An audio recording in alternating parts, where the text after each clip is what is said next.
Con el patrocinio de la Embajada de los Países Bajos. El Programa para la Democracia y los Derechos Humanos País Colombia, auspiciado por la Unión Europea y las organizaciones que lo conforman, presenta. Muy buenas noches, nos encontramos en el Anticuario del Nogal, aquí al norte de Bogotá, desde donde vamos a originar nuestro programa de hoy.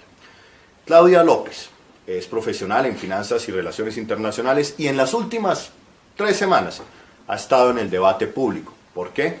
Se ha atrevido a decir verdades de a peso, de a puño, y no bajo sospechas, sino con un análisis muy bien hecho de lo que fue el comportamiento electoral de las últimas elecciones, de las antepenúltimas elecciones.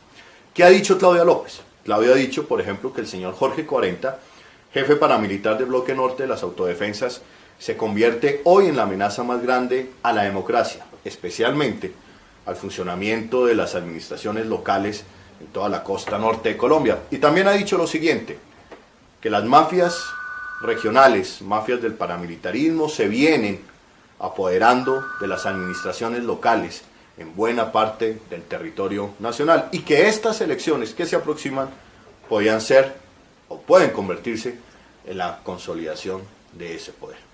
Claudia, muy buenas noches. Buenas noches, Jolón. Claudia, ¿por qué afirma? Empecemos por la segunda afirmación, que se está consolidando un poder de mafias regionales y que, digamos, la estocada final para concluir ese proyecto serían las elecciones que se aproximan? Yo diría que se van a consolidar, más que consolidar, yo diría que se consolidaron las elecciones del 2002 y del 2003.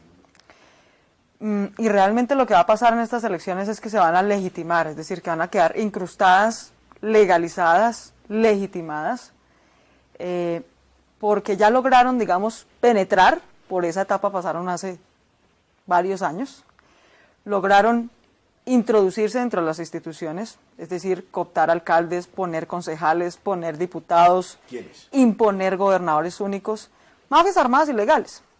Fundamentalmente los paramilitares en las zonas donde dominan, la guerrilla ha hecho lo propio. La diferencia es que yo creo que una de las diferencias entre la guerrilla y los paramilitares, por supuesto, no es que unos sean más buenos ni más malos que los otros dos son unos mafias armadas peligrosísimas, pero ciertamente los paramilitares aprecian mucho más la política. Para los paramilitares, la toma de escenarios políticos ha sido un fundamento estratégico de su accionar, y ellos lo han reconocido abiertamente. Pero Claudia, usted ha puesto unos nombres sobre la mesa, que usted dice, sospecho de estos nombres. ¿Cuáles son esos nombres y por qué? Yo lo que hice fue una investigación sobre cómo había evolucionado, si había habido algún cambio o no, en el mapa político local y regional en las zonas donde dominan los paramilitares.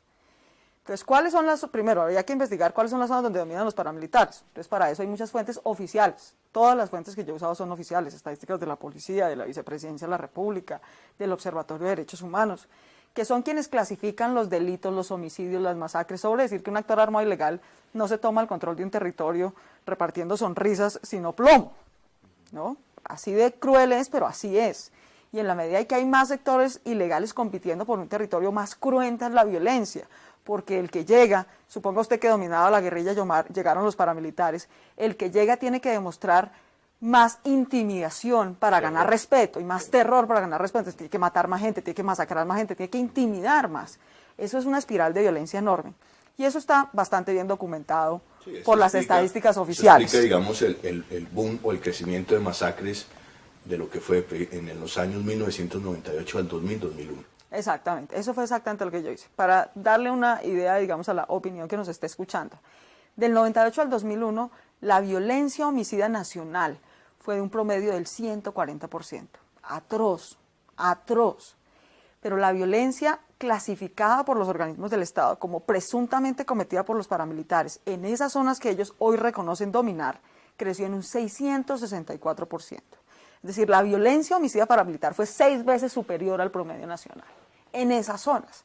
Y así fue que ganaron el control. Entonces, ese es un hecho contundente, refrendado por estadísticas incluso oficiales.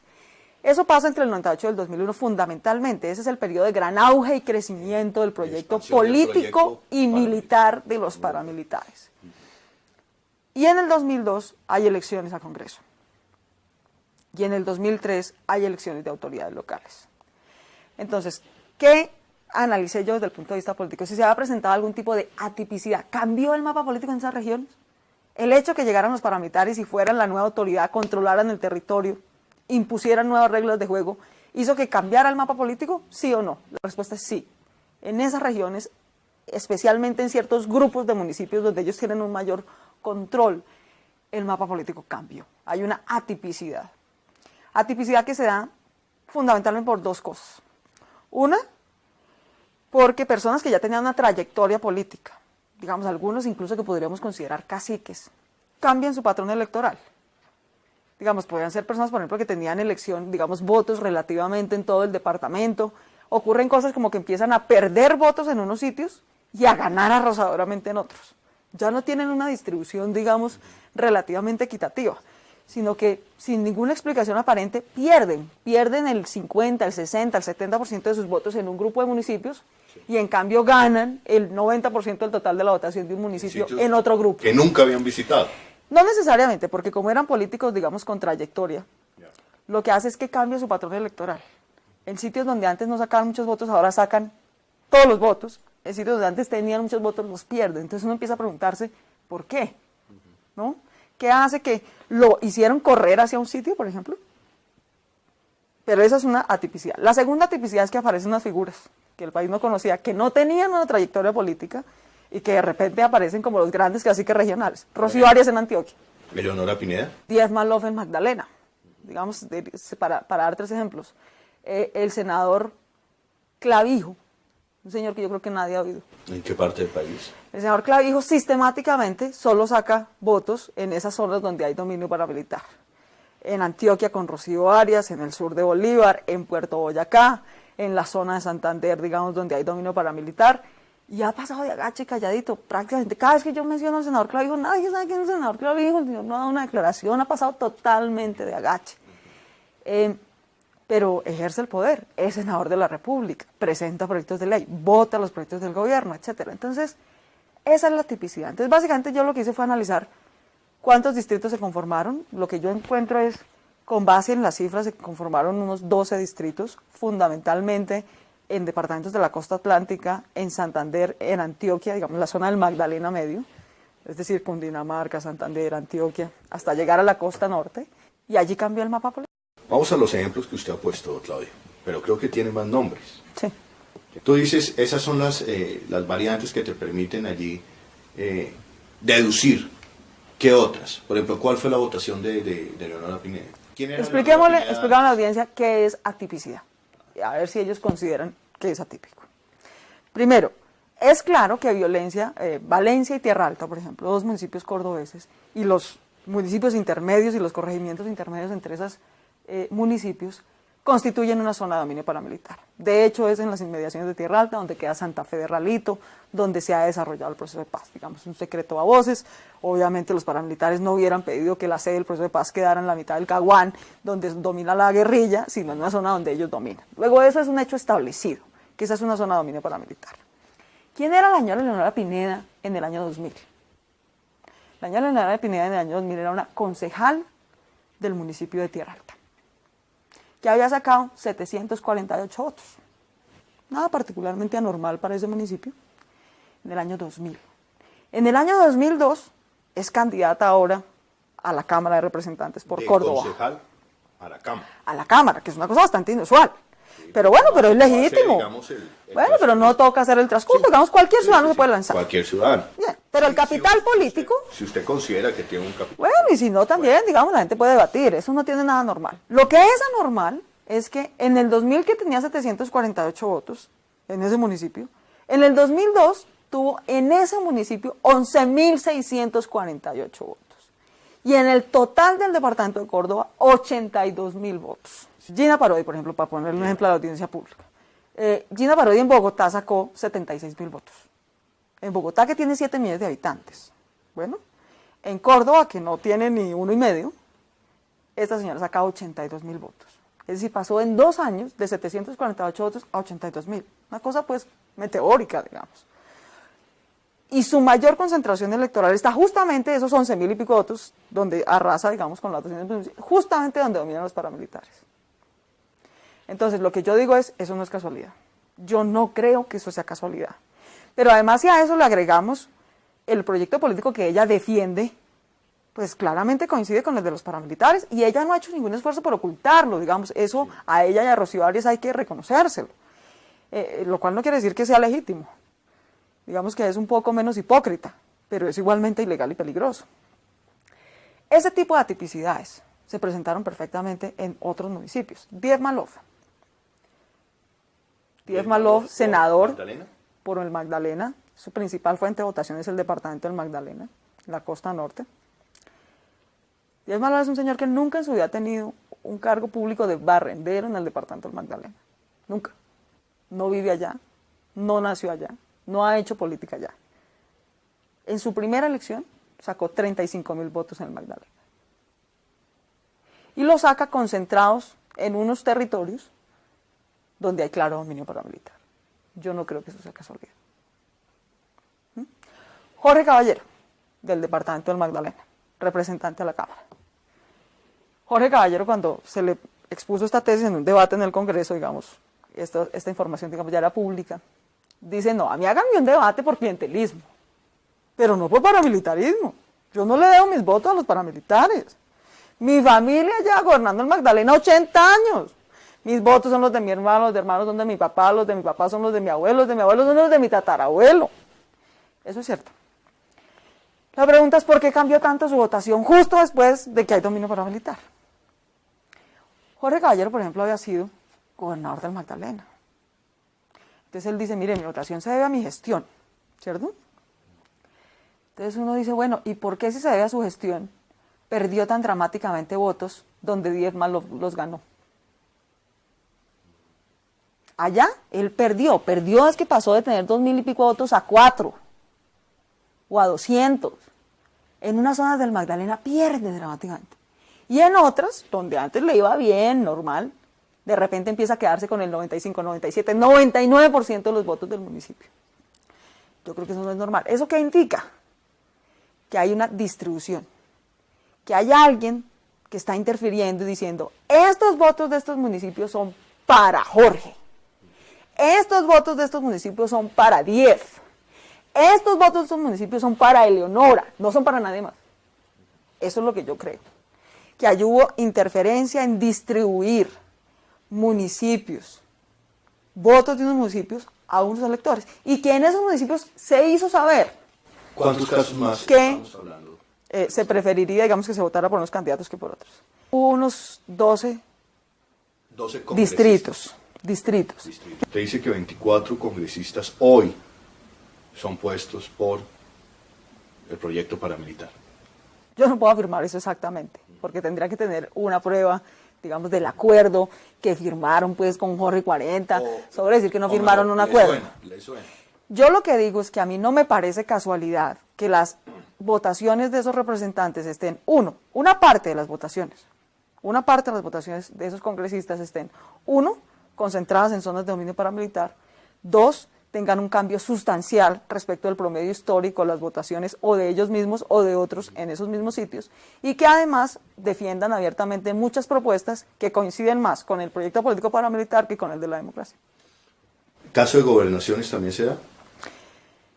Y en el caso de gobernaciones ha sido muy serio. Pues tenemos casos y recordemos casos donde no se presentó solamente un candidato único a la gobernación. Es el caso de Sucre. No, es el caso del Magdalena y del departamento del Cesar. Entonces, yo insisto, aquí lo que no podemos seguir creyendo es que reiteradamente hay una cosa más atípica que la inmediatamente anterior y todo es fruto de la mera casualidad. Yo sí creo que eso no es creíble. Mira, el departamento del Magdalena es atroz. O sea, la captura y la cooptación de la democracia en el Magdalena es una barbaridad. Y los colombianos que vienen al departamento del Magdalena tienen derecho a vivir libremente y a votar libremente como cualquier otro colombiano, a no vivir bajo la amenaza de Jorge 40. En el año 2000, por ejemplo, la historia del Magdalena es muy peculiar porque, digamos, permite entender muy bien cómo el paramilitarismo, digamos, se infiltró en la política con un discurso de renovación política. Recordémosle a los colombianos, en el año 2000 Armando Pomarico era presidente de la Cámara de Representantes, oriundo del Magdalena, de Plato Magdalena para ser más exactos. Termina en la cárcel.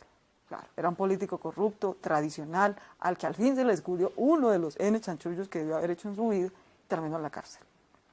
¿Qué es lo que hacen los paramilitares, en particular Jorge 40? Usan ese vacío, ¿sí?, ese descrédito merecido, por supuesto, de la clase política tradicional, para decir nosotros sí vamos a hacer justicia. Y vamos a sacar a estos tipos de aquí que han corrompido este departamento. Jorge 40 va y le quema la finca a Armando Pomarico. Un acto de justicia ejemplar, ¿no? En el año 2000, elecciones locales, 14 de 30 municipios del Magdalena tuvieron candidatos únicos. Eso es completamente atípico. En una democracia debe haber pluralismo.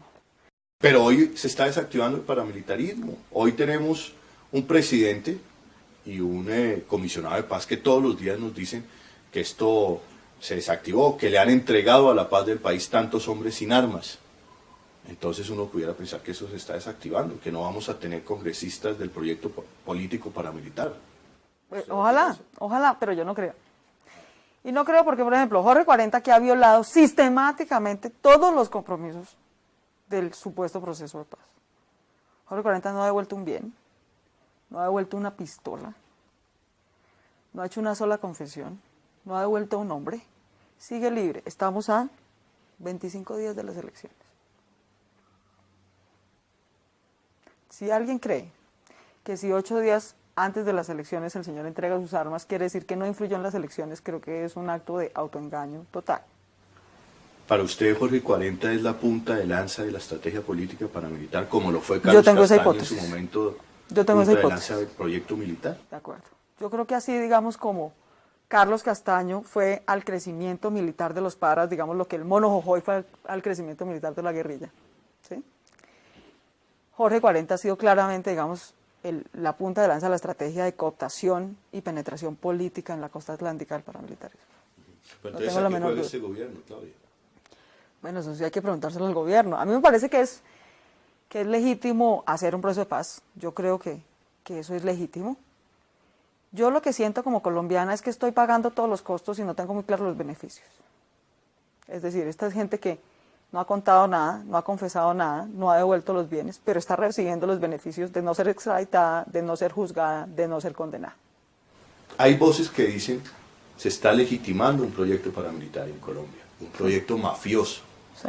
Otros que le quitan el adjetivo paramilitar y le ponen el calificativo, es un proyecto mafioso.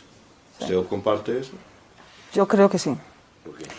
Mire, hace 20 años, comparemos hace 20 años, digamos, la única diferencia entre hace 20 años y hoy es que el señor ya no se llama Pablo Escobar, sino alias Don Berna, y mientras que a Pablo Escobar terminó acribillado por el Estado colombiano, enfrentado por las armas en un tejado, el señor alias Don Berna está así en una cárcel, hay que reconocerlo, pero con toda una estructura, digamos, política y mafiosa legalizada. El señor lleva 30 años dedicado a ser un capo del narcotráfico. Eso lo saben las autoridades colombianas. Más aún, cuando se inició el proceso de paz, las autoridades colombianas no tenían una sola investigación que demuestre que Don Berna es paramilitar. Lo que tenían es muchas, demostrando que es un narcotraficante. Sin embargo, se le compró la tesis de que, como tenía un brazalete y aparecía al lado de Carlos Castaño, era paramilitar. Entonces, hoy ese señor está con 30 años de fortuna del narcotráfico, amasada. Pues para hablar solamente de Don Berna. No sé en dónde. De los mellizos. Los mellizos. De los mellizos lo único que sabíamos era que eran unos narcos. De Macaco pues ni se diga. Entonces, hay una legitimación porque ya hubiera querido Pablo Escobar tener el 35% del Congreso. Entonces, ¿por qué? Vuelvo a la pregunta, tratemos de ¿a qué juega este gobierno? Estamos frente a un gobierno que está legalizando, como usted bien lo está diciendo, Claudia, lo que hace 20 años era totalmente reprochable para la sociedad colombiana después de haber puesto muertos como Luis Carlos Galán, magistrados, en fin. Sí, se está legalizando porque nunca se combatió. Digamos, ¿quién combatió a Don Berna? ¿Quién combatió al paramilitarismo? Es que a mí sí me sorprende mucho cuando, digamos, muchos, no solo los combatientes, digamos, porque que los jefes paramilitares salgan a autodenominarse héroes y a decir que ellos lo que han hecho es una gesta patriótica para salvar al país del comunismo y que nosotros antes lo que tenemos es que estar agradecidos y pagarles una plata. No es que ellos nos van a compensar a nosotros, no, nosotros tenemos que pagarles a ellos por el gesto patriótico que han hecho. Que ellos salgan y lo digan, vaya y venga, pero es que hay muchos políticos que salen y lo dicen, y dicen lo mismo, y dicen, mire, pues que hay que reconocer que esos señores ganaron una guerra. Y yo digo, bueno, ¿una guerra contra quién? Que yo sepa, el Estado colombiano nunca les ha declarado una guerra. ¿Cuál es el plan patriota contra los paras? Nunca lo hubo. ¿No? Ha habido Entonces, ¿a quién le ganaron una guerra? Suponga usted que le ganaron la guerra al ELN en Bolívar. ¿Pero por qué la sociedad colombiana tiene que pagar una vendetta entre ampones? Porque tan ampones los del ELN como los paras. Tan financiados de manera ilegal los unos como los otros. Tan criminales los unos como los otros. Entonces, que la sociedad, ¿cuál fue la sociedad que salió a pedirles a los paramilitares que ejercieran el paramilitarismo? Yo sí creo que a todos no nos pueden meter en esa cochada. Yo sí estoy segura que a la inmensa mayoría de los colombianos ni les pedimos, ni les pagamos, ni los justificamos, ni les dijimos que usaran el narcotráfico y violentaran las instituciones para defendernos de nadie. Yo personalmente llevo toda la vida esperando que el Estado colombiano me defienda, y si no me puede defender, pues usaré otros mecanismos legales. Pero no puede ser que ahora, porque unos terratenientes o ganaderos o élites decidieron armar grupos de justicia privada para defender, entre otras cosas, su status quo político, social y económico, y ahora el resto de los colombianos tenemos que pagar un negocio entre privados.